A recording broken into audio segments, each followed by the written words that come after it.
Bien, bonjour à toutes et à tous. Nous allons poursuivre l'exploration du livre de Jean d'Ormesson, Au plaisir de Dieu, par la technique des morceaux choisis que j'ai sélectionnés à travers les quelques 600 pages de l'ouvrage. Nous allons d'abord revoir Jean d'Ormesson, visage rieur, espiègle, coquin en quelque sorte, malin, rusé. Si un animal qui peut lui être comparé, c'est peut-être le, le renard, goupil, malin, futé.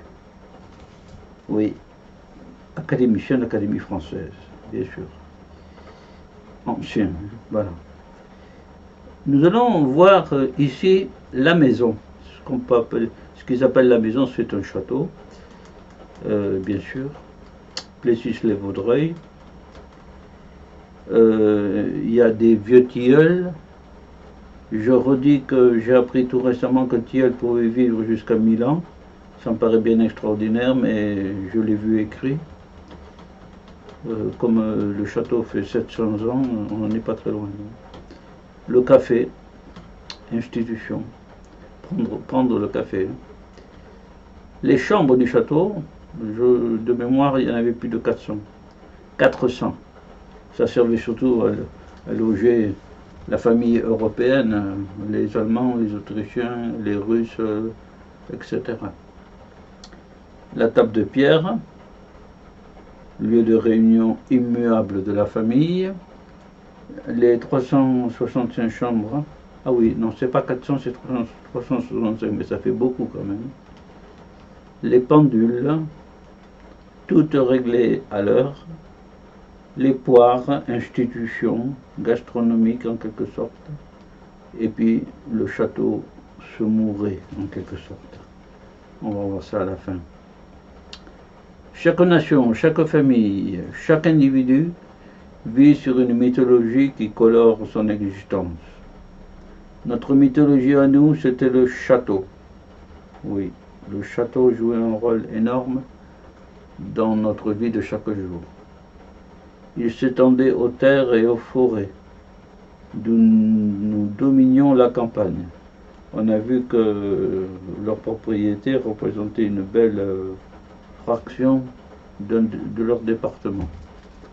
Donc, aux terres et aux forêts. La mythologie, c'est le château. Voilà. Rien ne nous paraissait plus naturel que de vivre dans un château. Nous y naissions de père en fils, de mère en fille, et nous revenions y mourir. Y mourir, oui. Plessis-les-Vaudreuil était une île entourée par le temps. Très beau ça, une île entourée par le temps. Sur la propriété autour du château, rien ne devait changer, pas grand-chose. Mais périphériquement, le temps faisait son effet. Les enfilades de greniers pleins de poussière et de mal. Oui, les enfilades de greniers. C'est immense. Donc, nous nous taisions pour voir la vieille maison qui entrait dans la nuit. C'est joli, c'est poétique. Hein, la maison qui entrait dans la nuit. Maintenant, les vieux tilleuls et le café. À l'ombre des vieux tilleuls où toute la famille réunie allait prendre le café. Les rites. Comme un rite religieux, il y a des rites familiales. Sous des vieux tilleuls, on prenait le café. La cloche qui sonne dans la cour pour annoncer nos repas aussi. Autre rite. La répétition du rite rassure. Ça rassure. C'est la paix. La paix, la tranquillité. Le bonheur est léger, disait Jean d'Ormesson. Les chambres du château. Nous avons des chambres d'amis. La chambre bleue, la chambre rose, la chambre jaune où avait couché Henri IV, car il n'y a pas de vrai château où n'est pas couché Henri IV. Aucune n'avait l'eau courante. Ah, évidemment. Jadis on vivait de manière austère. Savez-vous que pendant tout le XIXe siècle, la médecine a interdit aux gens de se laver, car l'eau était acide et était censée attaquer la peau. Ça me fait penser... Non, je vais plus loin. Si, bon, ça me fait penser à Alphonse Daudet, le grand poète, quand il était malade, à la fin de sa vie. Il était soigné dans une sorte d'établissement religieux plutôt. Enfin, en tout cas, il y avait des piscines dedans remplies de boue, où il prenait des bains de boue. Et à un moment, il a noté, car lui c'était un poète, un écrivain, donc il faisait attention à tout et il prenait des notes. Il a noté qu'il y avait une religieuse qui rentrait, une grosse religieuse. Quand elle a vu les piscines, elle a dit: quoi? Je ne me suis jamais lavé de toute ma vie et maintenant vous prétendez me faire prendre un bain et en plus de boue? Ah non, ça jamais. Voilà. C'est dans le livre d'Alphonse Daudet, La Doulou. En provençal, ça signifie la douleur. Aucune n'avait le compte. La première salle de bain fut installée dans le château en 1936. Et c'était précoce, sûrement. J'ai toujours vu mon grand-père aux vacances de Noël casser la glace dans son broc pour ses ablutions matinales. Mon grand-père aux vacances de Noël. Il cassait la glace. Il faut vivre de manière austère. La table de pierre, maintenant.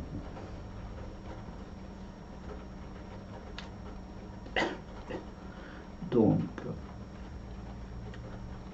il me semble me souvenir, depuis des siècles et des siècles, de la grande table de pierre au pied du château,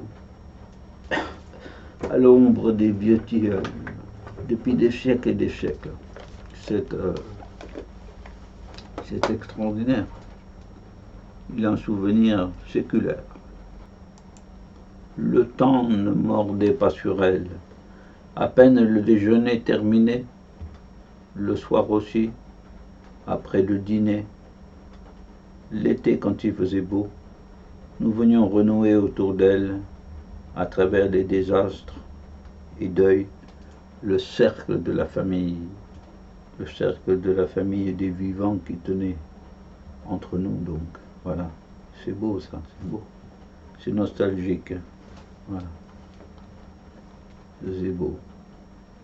La grande table sous les vieux tilleuls. Champagne le peintre nous avait peint autour de la table de pierre, et Lebrun, et Rigaud, et Watteau, et Fragonard aussi. Mais nous avions gardé pour nous Madame Viguier-Lebrun. Ah bon?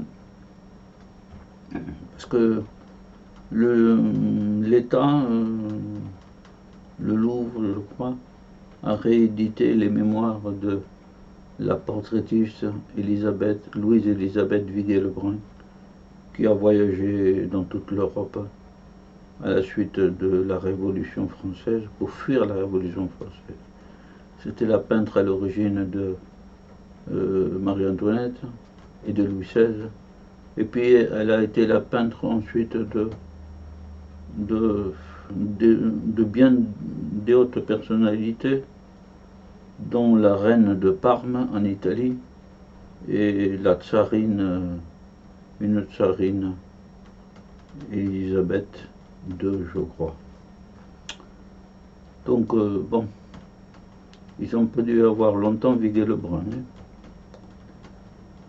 les Dormessons. L'ennui, c'est que le talent, le génie ne nous séduisait pas davantage. Oui, Pourtant, les peintres ont toujours été estimés par la monarchie. Et par la suite aussi. Le cousin badigeonnard dont nous nous moquions avec un peu de tristesse portait pourtant un assez beau et vieux nom. Il s'appelait Henri de Toulouse-Lautrec. Tout s'en allait. Là, il force un peu. Enfin, c'est une autre mentalité, vraiment. Qualifier Toulouse-Lautrec de badigeonneur, quand même, il y a des limites. Tout s'en allait. C'est comme dire que Van Gogh était un badigeonneur, ou Monet aussi. Non, là c'est mal. C'est trop caricatural. Là. Tout s'en allait. Ils auraient pu s'enorgueillir. Bon. Les saisons. Nous passions l'automne et l'hiver à Plessis-les-Vaudreuils parce que c'était la saison des chasses. L'automne et l'hiver.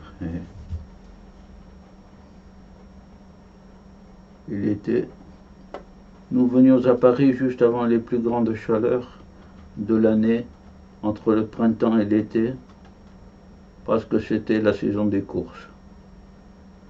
À Paris, ah bon. Entre le printemps et l'été. Nous avions pour Paris beaucoup de méfiance et de dédain. Ce que nous allons chercher à Paris, c'était des danses et des paires de bottes.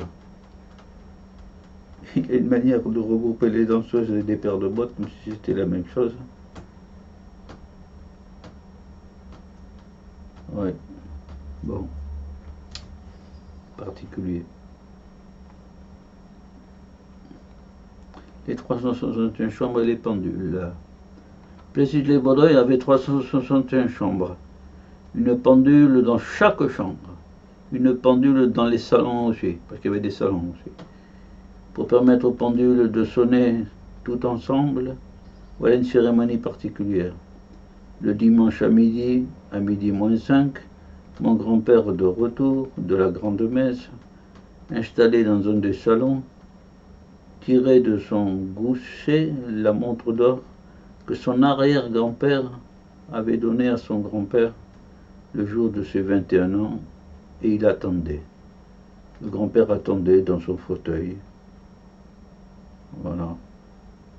À midi, toutes les horloges du château, les 365 chambres, se mettaient à sonner en même temps. Ouais. Et pour ça, il y avait un homme. Le magicien des pendules, M. Machavoine, habitait à 8 km de Plessis-les-Vaudreuils. Il les parcourait à bicyclette. C'est lui qui réglait toutes les pendules là, pour qu'elles sonnent dans les 365 chambres. Vous vous rendez compte le travail pour qu'elles sonnent tout en même temps. 3 fois un samedi, c'était passé sans que M. Machavoine n'apparaisse. Ah, 3 fois un samedi, il n'était pas venu. La première fois, son petit garçon s'était noyé, le pauvre. Il y avait très peu d'eau. Mais l'enfant était tombé et s'était cogné la tête contre une pierre du ruisseau.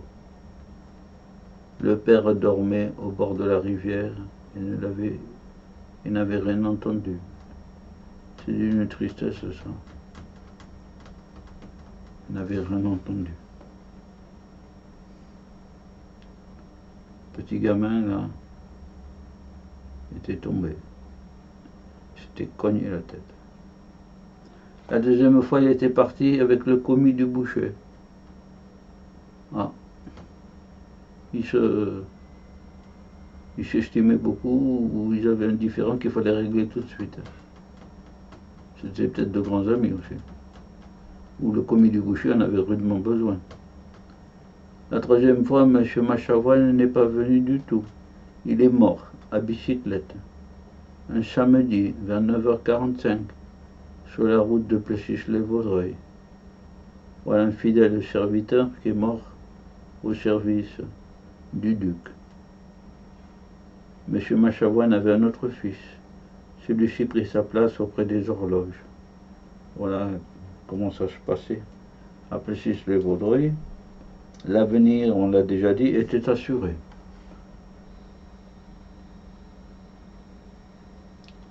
les poires. Au fil des décennies, Plessis les Vaudreuils n'avaient cessé de s'appauvrir. Ah, j'ai sauté. Ah oui, excusez-moi, donc j'ai oublié un passage sur les poires. Ces poires, paraît-il, étaient une institution, là aussi. Elles étaient délicieuses et la famille s'en régalait.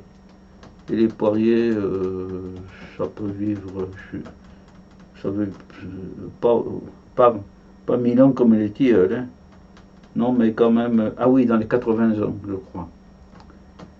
Au fil des décennies, les Vaudreuils n'avaient cessé de s'appauvrir.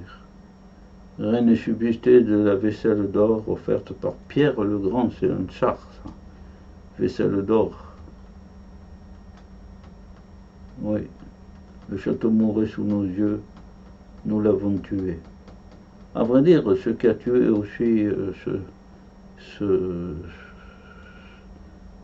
système familial élargi, c'est l'invention de la sécurité sociale et des cotisations de sécurité sociale. Les employeurs, les dormessons étaient des employeurs, mais tout à coup, il a fallu qu'ils paient des cotisations. Comme ils avaient beaucoup de gens, peut-être une cinquantaine de personnes à leur service, peut-être plus encore, ça leur a coûté très cher. Il fallait de l'argent, en plus de ce qu'il fallait pour entretenir le château aussi. Ils ont coulé sous ça, sous l'invention de la sécurité sociale aussi. Et voici Jean d'Ormesson, fort sympathique, comme toujours. Il restera là pour longtemps, cette figure emblématique. Voilà. Je regrette pour les poires, j'avais le passage, je l'ai peut-être replacé ailleurs. Eh bien, ceci étant dit, je vous souhaite de continuer à rêver un peu à cette organisation familiale et prenez-en sinon de la graine, du moins une inspiration pour ce que vous pouvez faire aussi de votre côté. Bien, je vous souhaite une bonne journée, une bonne soirée, je sais pas, voilà. Au revoir à toutes et à tous.